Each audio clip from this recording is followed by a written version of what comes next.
18 years after I adopted a 4-year-old girl who had been standing outside a grocery store asking strangers for food, a woman I had never met walked into my daughter's college graduation and handed her the keys to a $5 million house.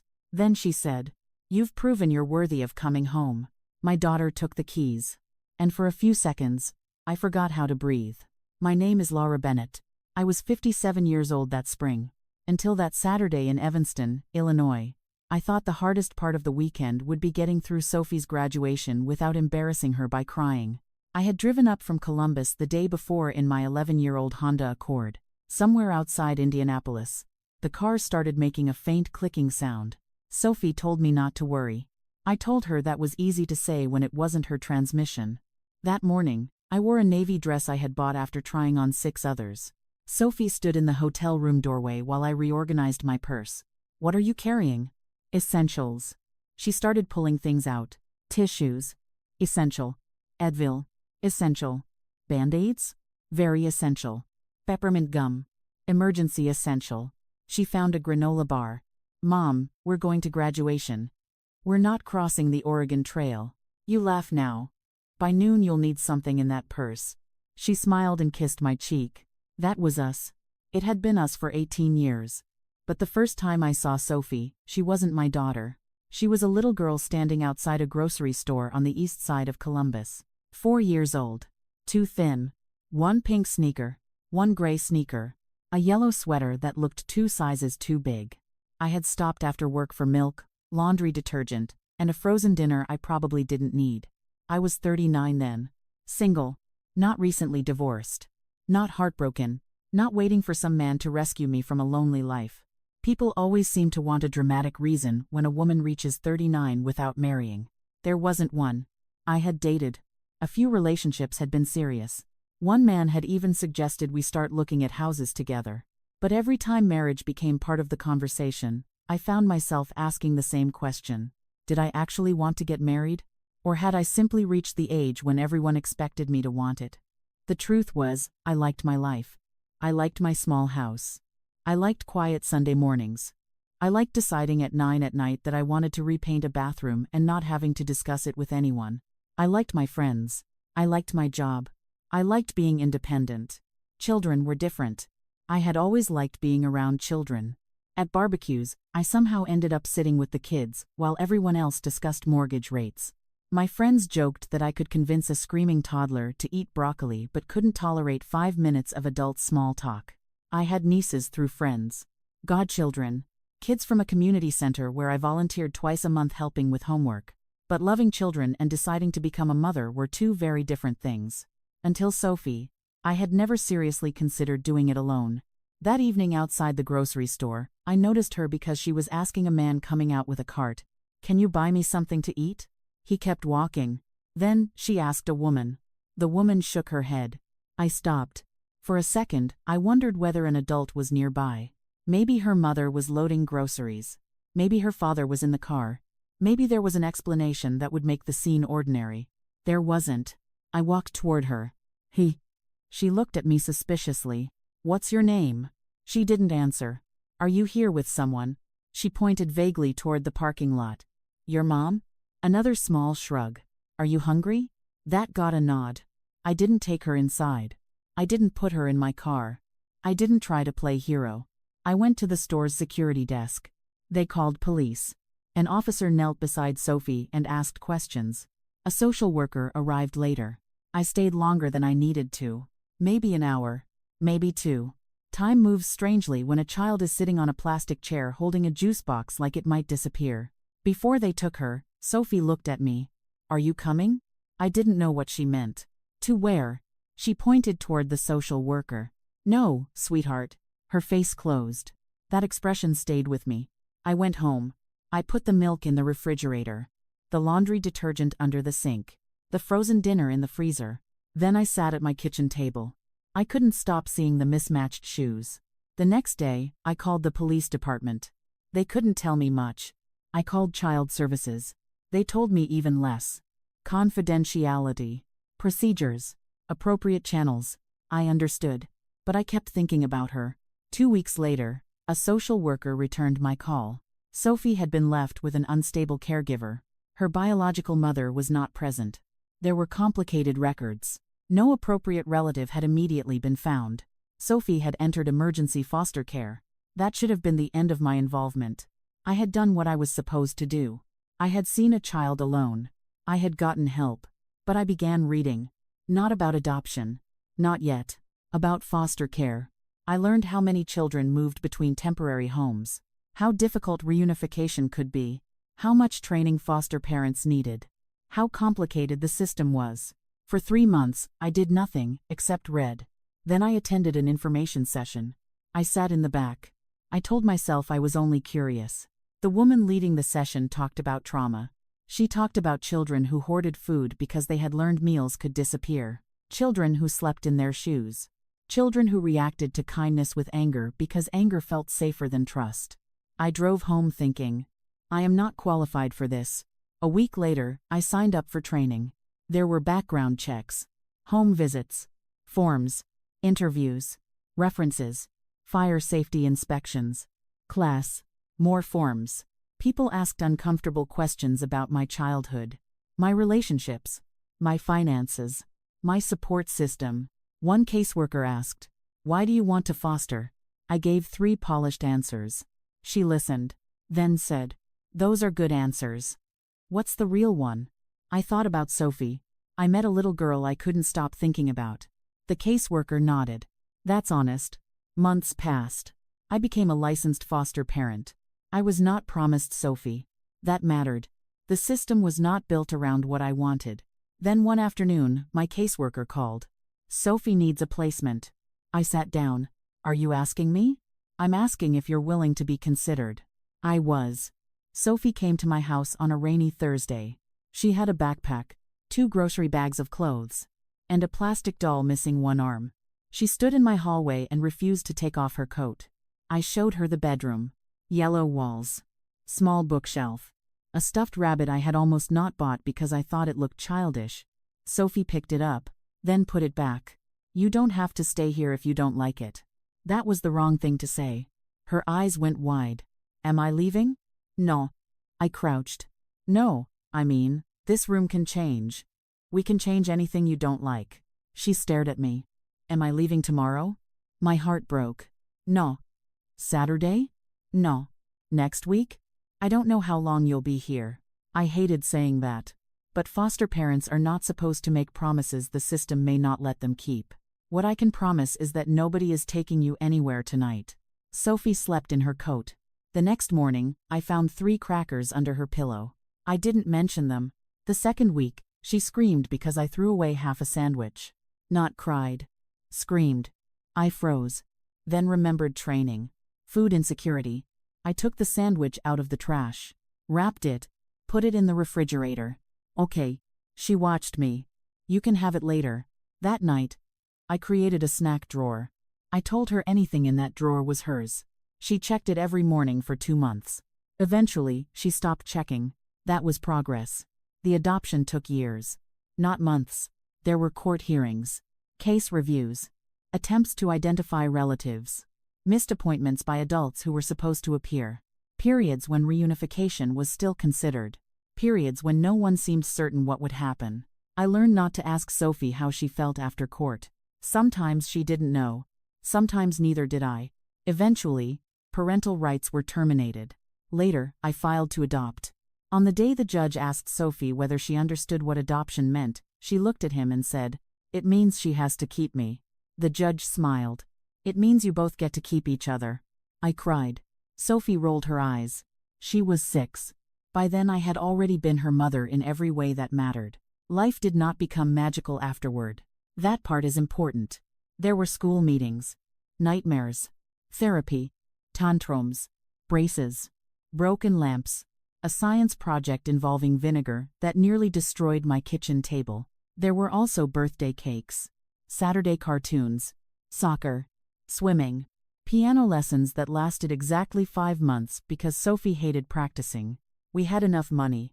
Usually, I worked payroll for a grocery distribution company outside Columbus.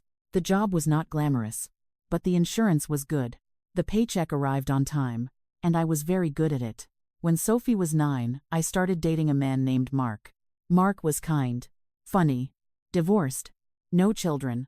For the first year, he was wonderful with Sophie. He came to swim meets. Helped assemble a bookshelf. Once drove 30 minutes across town because Sophie forgot a school project at my house. I thought maybe I had finally found someone who fit into the life I already had. That distinction mattered. I did not want a man to complete my family. My family was already complete. I wanted someone who could join it. By our second year together, Mark wanted more. More weekends away. More spontaneous dinners. More decisions that assumed Sophie could simply fit around us. One February, he booked a weekend at a cabin. The night before we were supposed to leave, Sophie woke up with a fever. 103. I called Mark. I can't go. Silence. Laura. She's sick. She's 9. Yes. My sister could stay with her. No. Why? Because she's sick and she wants me. He exhaled. Everything in your life revolves around Sophie. I looked toward the couch. Sophie was asleep under a blanket. She's 9, Mark. I know. She's supposed to come first. What about us? I understood the question. I really did. Mark was not a villain. He wanted a relationship where the couple came first. I wanted one where an adult understood that a child who had already been abandoned did not become secondary because I fell in love. We tried for another 3 months. Then Mark said, I don't think there's room in your life for the kind of marriage I want. I answered honestly, maybe there isn't. We ended quietly. I cried. Sophie never knew the details. Years later, I saw online that Mark had remarried. For one uncomfortable minute, I wondered what my life might have looked like if I had chosen differently. That happened more than once. I was not some perfect woman floating happily through every sacrifice. There were nights I worried about money. Years I felt tired. Times I missed being someone other than mom. When Sophie was 12, I was offered a promotion. Regional payroll manager. More money. A better retirement package. A real office. The problem was travel. Chicago. Detroit. Indianapolis. 10 to 12 nights a month. My boss said, you earned this. I wanted it. I brought the paperwork home. That night, Sophie sat at the kitchen table doing algebra. What's that? Promotion. Her face lit up. You got promoted? Maybe. What does maybe mean? It means I haven't decided. She read the page. You'd travel? A little. How much? I told her. She nodded. No crying. No dramatic plea. She just asked, who would be here? I knew what she meant. She was 12. Old enough to stay with friends. Old enough for arrangements. But I also knew her history. Too many adults had disappeared. Too many plans had changed around her. The next morning, I declined the promotion. I kept my job. I still received raises. I still built a career. Just a slower one. For years afterward, I sometimes looked at my retirement account and thought about that position.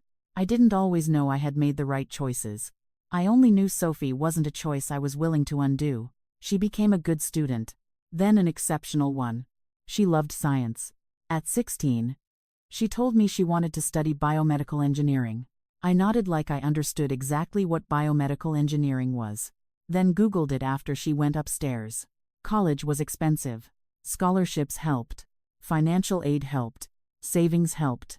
Loans helped. Generic cereal helped. When she got into Northwestern, I cried. She said, you're doing the thing. What thing? The crying thing. I'm allowed. You've cried 3 times today. It's a big day. You cried when the mail came. It was emotional mail. 4 years later. There I was at her graduation. 57. Knees complaining on stairs. Retirement account smaller than I had once planned. Watching Sophie walk across the stage with honors. Biomedical engineering. Her name was announced. Sophie Bennett. She took the diploma. And I thought, whatever I gave up, I would give it up again. Not because sacrifice made me noble. Because she was my daughter. After the ceremony, we fought through the crowd for pictures. That was when I noticed Sophie checking her phone. Once. Then again. Then a third time. Everything okay? Yeah. I gave her the look. Every mother develops it sometime around middle school. She sighed. There's someone here. Who? I wasn't sure she'd actually come. Who? Sophie looked past me. Her face drained of color. I turned. A woman in an ivory suit was walking toward us. Early 50s. Dark sunglasses. Perfect posture. The kind of confidence that makes people move without being asked. A younger woman followed her. So did a man carrying a leather portfolio. The woman stopped. Removed her sunglasses. Sophie? Her voice shook slightly. Then she looked at me. You must be Laura. I didn't like that she knew my name. Yes. She extended her hand. Rebecca Whitmore. The name meant nothing to me. Then she said, I'm Sophie's biological mother. I looked at Sophie. She wouldn't meet my eyes. You knew? Only for a few weeks. A few weeks? She emailed me. You didn't tell me. I didn't know if it was real. Rebecca stepped in. I asked Sophie to let me explain in person. That irritated me immediately. You asked my daughter to keep this from me? Mom. Sophie's voice was quiet. I stopped. She was 22. Not 12. That distinction suddenly mattered. Rebecca opened the portfolio. Inside was a photograph of a large stone house. Trees. Long driveway. Lake in the distance. This is in Lake Forest. Sophie frowned. Rebecca took out a leather box. Sophie opened it. Keys. What is this? The house. Sophie stared. Rebecca smiled. It's yours. I thought I had misheard. Later, I learned the property was worth close to $5 million. At that moment, all I knew was that a stranger had appeared after 18 years and handed my daughter more money than I had earned in my entire life. Then Rebecca touched Sophie's hand. You've proven you're worthy of coming home. That word bothered me. Proven. As if Sophie had spent her entire life sitting for an exam she didn't know existed. Sophie looked at the keys. Then she took them. My stomach dropped. I hated myself for the thought that came next. Maybe this is all it takes. Not because Sophie was shallow. Because she was 22. Someone had just offered her a world I could never have given her. A $5 million house. Money. Connections.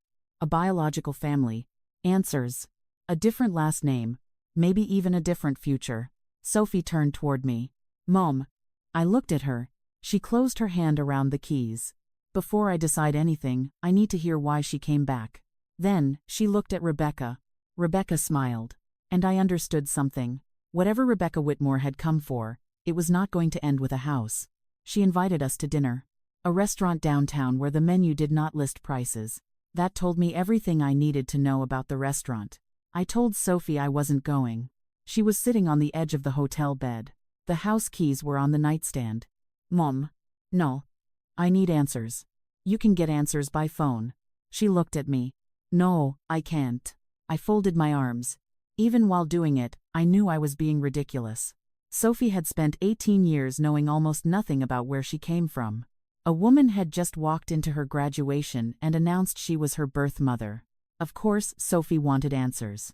You don't owe her dinner. I know. Then why are we going? She looked down. Because I need to know why she left me. That ended the argument. I went. The restaurant was on the second floor of a hotel near the river. Rebecca was already there. So were 4 other people. A tall man in his mid-50s stood when Sophie approached. Gray at the temples. Expensive suit. No tie. He stared at her. Not rudely. Like he had forgotten anyone else existed. Sophie. She stopped.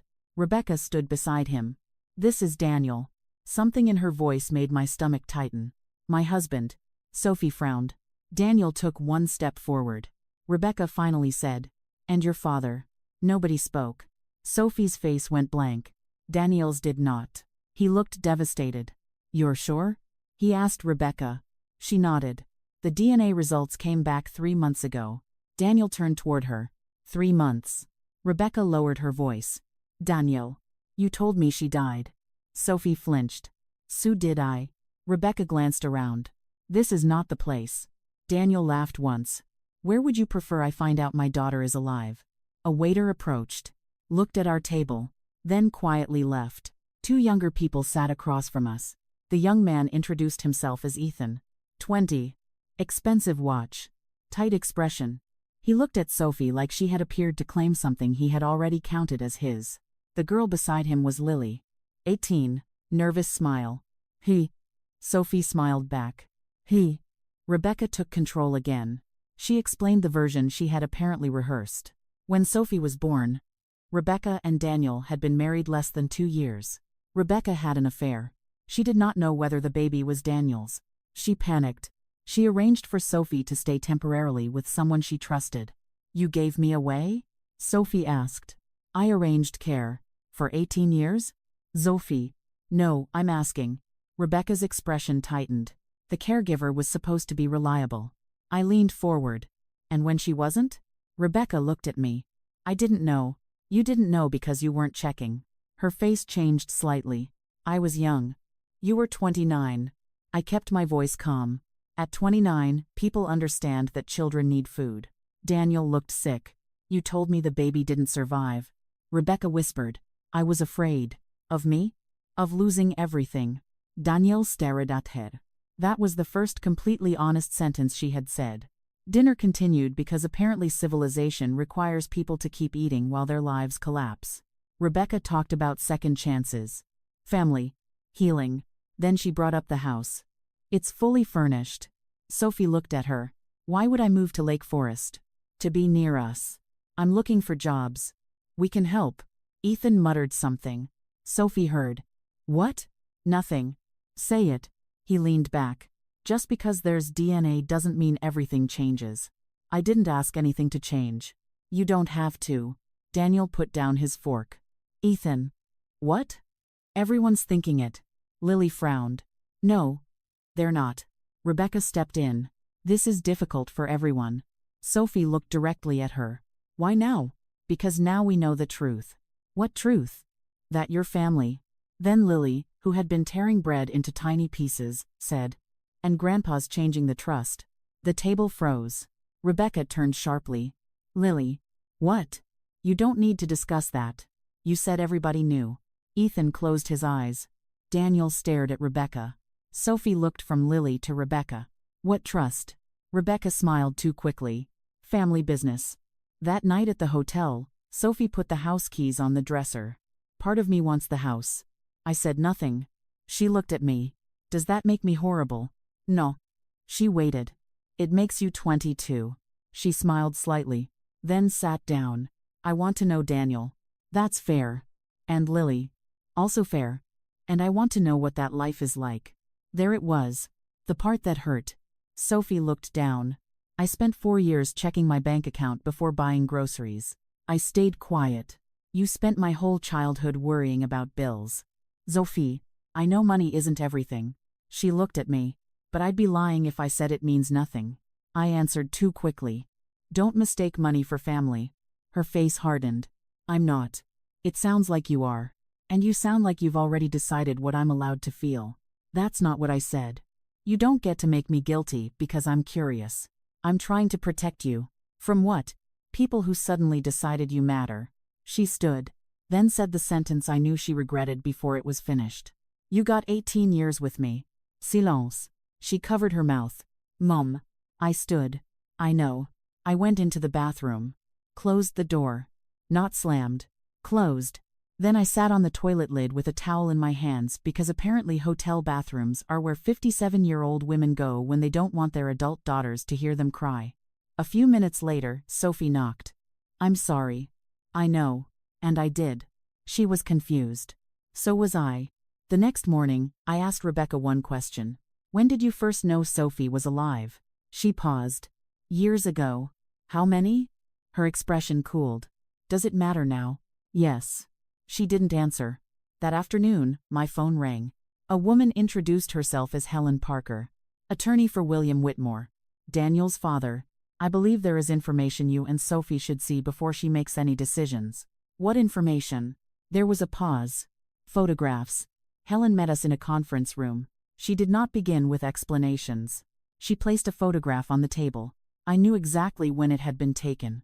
Sophie was alive, riding a purple bicycle down our driveway, green cast on her wrist. I picked it up. That was the summer you broke your wrist. Sophie leaned closer. You remember everything. You tried to jump a curb because Tyler Benson said girls couldn't do it. I made the curb. You also made the emergency room. Under other circumstances, she would have laughed. She didn't. Helen placed another photo down. Me carrying grocery bags. Another. Sophie sitting on the front porch eating ice cream. Another. Both of us leaving early one morning. Dates were printed at the bottom. Same summer. Sophie looked at Helen. Who took these? A private investigator. Who hired him? Helen looked directly at her. Rebecca Whitmore. Sophie didn't move. I felt cold. She had someone watching my house? Yes. How long? The surveillance lasted several days. The broader investigation took longer. Sophie picked up the bicycle photo. She knew. Helen nodded. She knew where you lived. When? You were a leave-in. I stood. 7 years. Rebecca had known for 7 years. She knew Sophie's address. School, my name. She had photographs. And she stayed away. Then I remembered a gray sedan. Our neighbor Carol had complained about it. I called her. She remembered immediately. Insurance fellow. What? The man in the gray car. Said he was investigating an insurance claim. Sophie closed her eyes. Helen opened another section of the file. There's something else. An email. From Rebecca to the investigator. One sentence highlighted. She looks happy. Do not contact her. Sophie read it. Then read it again. She saw these? Yes. And that was her response. Helen nodded. Sophie pushed the page away. Real anger appeared. Not shouting. Not crying. She could have walked up the driveway. I sat beside her. I know. Helen explained Rebecca had checked again later. Not constantly. Just enough to know Sophie was safe. Each time, she stopped short of contact. Why?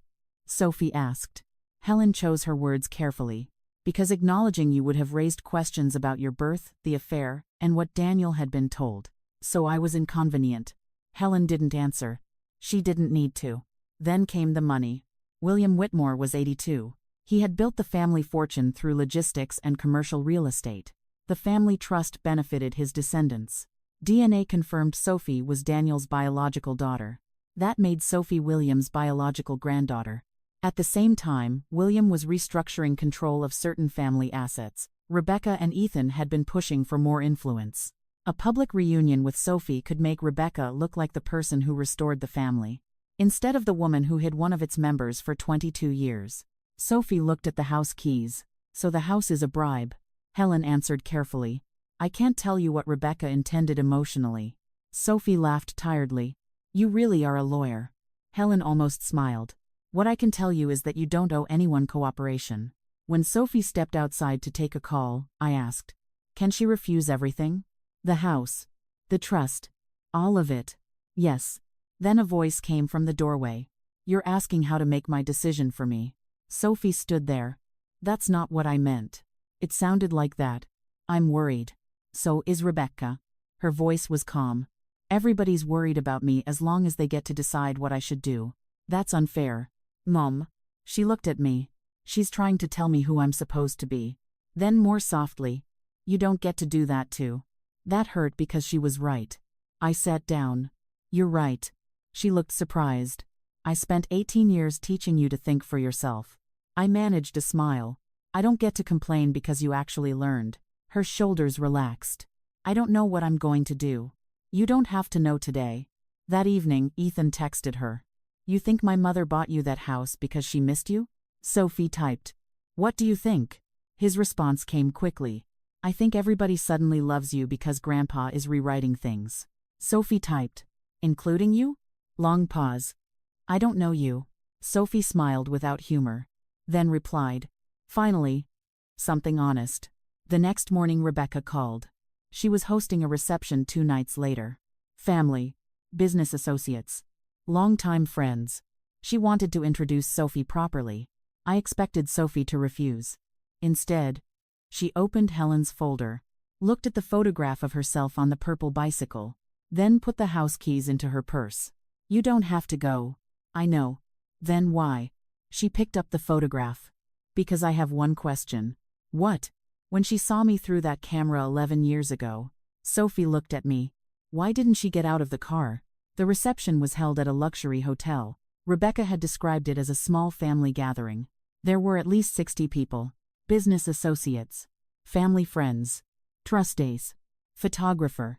That told me exactly what Rebecca had planned. Sophie leaned toward me. Small? Maybe rich people count differently. She smiled. I needed that. Rebecca appeared in a pale blue dress. She kissed Sophie's cheek before Sophie could react. You look beautiful. then looked at me. Laura, I'm glad you came. I wouldn't miss it. Her smile tightened. Daniel stood near the bar. He hugged Sophie awkwardly, then asked about her job applications. He seemed to understand that ordinary questions were safer. Lily stayed near Sophie. Ethan stayed away. Around 8, Rebecca tapped a spoon against her glass. Conversation stopped. There are moments in every family when we're given an opportunity to heal something we once thought was lost forever. She spoke beautifully. I will give her that. Painful circumstances. Years of separation. Second chances. Not once did she say, I abandoned my daughter. Instead, Sophie had apparently been swept away by circumstances. Then Rebecca gestured toward me. I will always be grateful to Laura for giving Sophie stability during the years when circumstances kept us apart. Several people smiled at me. I wanted to ask whether 18 years of motherhood came with a plaque. I didn't. Rebecca continued. No child should ever have to choose between the family who cared for her and the family she was born to. It sounded generous. But underneath it was an assumption. That Sophie now belonged here. A man brought over property documents. Rebecca handed them to Sophie. This is your home whenever you're ready. People applauded. Sophie accepted the folder. Rebecca relaxed. Then Sophie said, Can I say something? Of course. Rebecca gave her the microphone. Sophie held it with both hands. I actually have a question. Rebecca smiled. Anything. What circumstances? Rebecca blinked. Excuse me? You said circumstances kept us apart. The room quieted. What circumstances? Rebecca laughed softly. Sophie, sweetheart. This probably isn't the time to revisit every painful detail. Sophie looked around the ballroom. You invited 60 people and a photographer to announce that I've come home. She paused. I think you made it the time. Someone coughed. Rebecca's smile disappeared. Sophie continued. When did you first know where I was? Rebecca lowered her voice. We've discussed this. No. You've avoided it. Daniel had stopped watching Sophie.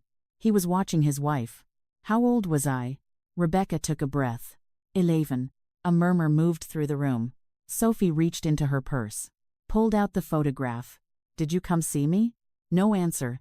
Did you call? Sophie, did you ask if I needed anything? Rebecca's face hardened. You were safe. Sophie held up the photograph. You knew because you paid someone to watch me. Daniel stepped forward. What? Rebecca turned. Daniel. You had her followed? I needed to know she was all right. Sophie asked quietly. Then why didn't you knock on the door? Rebecca looked at her.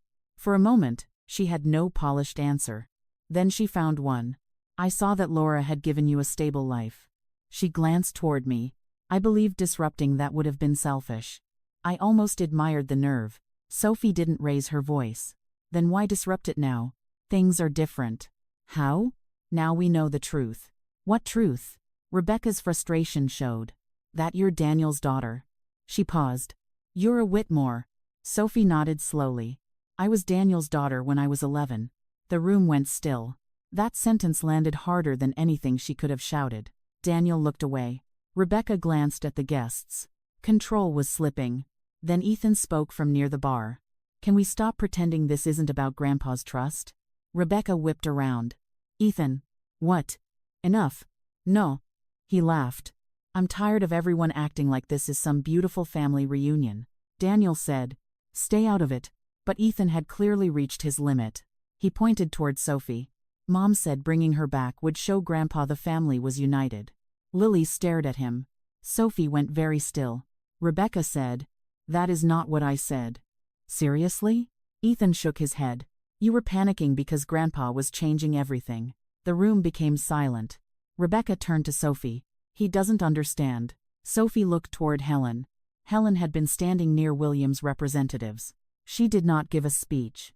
She simply said, Mr. Whitmore's office has records establishing when Rebecca located Sophie and the investigations that followed. Rebecca's hand shifted. Champagne spilled across her fingers. She didn't notice. This is being twisted. Sophie said. Then untwist it. I was trying to do what was best. For who? For everyone. Sophie waited. Rebecca looked around. At Daniel. Ethan. The trustees. Then something snapped. You don't understand what was at stake. Sophie said nothing. Rebecca's voice rose. I was trying to protect this family. Silence. Sophie looked directly at her. For me? Rebecca's face changed. She knew immediately what she had said. Daniel stepped forward. You told me my daughter was dead. Daniel. Then you found her. I can explain. You found my daughter. His voice was quiet now. And left her there. Rebecca turned toward me. This is what you wanted. I stared. You poisoned her against me. For the first time all night, I answered. I didn't have to. Her mouth opened. You had years to introduce yourself. That ended it. Rebecca looked back at Sophie. The house is still yours. She swallowed. Whatever you think of me, I meant that. Sophie held up the folder. Unconditionally? Rebecca hesitated. There were 60 people watching. Yes. Sophie nodded. Good. She kept the folder. And the keys. Even I wasn't expecting that. On the drive back to the hotel, neither of us spoke for 10 minutes. Finally, I asked. You're keeping the house? Sophie watched lights pass outside the window. I'm keeping what she gave me. Then she turned toward me. That doesn't mean she gets what she wanted. Sophie did not move into the Lake Forest house. She did not hand back the keys either. For the next 2 months, she did something much less dramatic. She hired a lawyer. And a tax advisor. That was when I knew I had raised her right. Rebecca had transferred the property without conditions. Once that was confirmed, Sophie decided to sell. One night at my kitchen table, she closed her laptop. I need you not to judge me. That usually means I'm about to judge you. Mom. Fine. She took a breath. I'm keeping some of the money. I stared. Of course you are. She blinked. You're not disappointed? Sophie, you spent 4 years buying generic cereal because it was 40 cents cheaper. I smiled. You are allowed to have savings. She laughed. Then became serious. I don't want to give everything away just to prove Rebecca didn't buy me. Then don't. That seemed to relieve her. After the sale, taxes, fees, and professional advice, Sophie made sensible decisions. Paid off education expenses. Invested. Created a financial cushion. Then donated a significant amount to an established Ohio nonprofit helping young adults aging out of foster care. Housing deposits. Transportation. Education. Later, she told me she wanted to create a scholarship. The Bennett Scholarship? No. I smiled. Sophie Bennett Scholarship. Absolutely not. You're not allowed to argue about something named after you. I absolutely am. That was one argument I didn't mind losing. The Whitmore family remained complicated. Sophie did not cut Daniel off. I respected that. Their first meetings were awkward. He did not try to repair 22 years with expensive dinners. To his credit, he answered questions. Ugly ones. Why didn't you ask Rebecca for more proof? Why did you accept that your baby had died? Why did you never look deeper? Some answers were unsatisfying. But they were honest. Sophie kept talking to Lily. Ethan stopped sending hostile messages. A month later, he sent one text. For what it's worth, Mom lied to all of us. Sophie showed me. Are you answering? She thought. Then typed. For what it's worth, I know. That was all. She kept the name Bennett. Daniel once asked carefully, have you ever thought about adding Whitmore? Sophie looked at him. Bennett is on every report card. She continued. Every diploma. Then smiled. Every permission slip Mom signed. She shook her head. I'm keeping it. Daniel nodded. I understand. William Whitmore surprised me. By the time I met him, he was 82. Kane. Hearing aids. Arthritis. Money had not protected him from needing 5 minutes to cross a room that once took 30 seconds. He did not offer Sophie a check. He asked about biomedical engineering, her job applications, what kind of work she wanted. Then he asked me, what was she like as a child? That changed the room. Because I had 18 years of answers. He had none. She hated peas. Sophie groaned. Mom. Loved thunderstorms until she was 8.